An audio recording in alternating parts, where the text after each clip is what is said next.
আজকে এক প্রকার ধাতানি খেয়েই ডেকাথলনের পথে রওনা হলাম। ইন্ডিয়া ছাড়ার দিন যত এগিয়ে আসছে আমার মন ততটাই খারাপ হয়ে যাচ্ছে।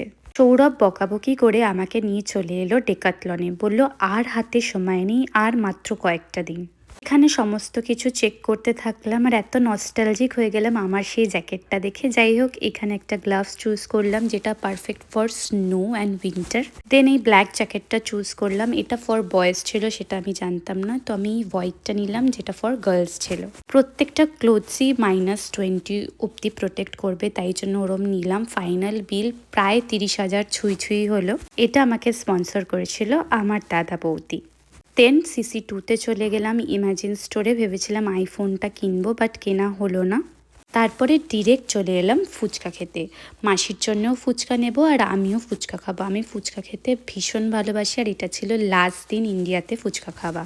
তারপর চলে গেলাম মাসির বাড়ি। মাসি প্রচুর রাজস্থান থেকে আমাদের জন্য গিফটস এনেছে, তাছাড়াও আমার ফেভারিট কিছু জিনিস বানিয়েছে যেটা লাস্ট বারের মতো খাওয়াবে এই বছরে।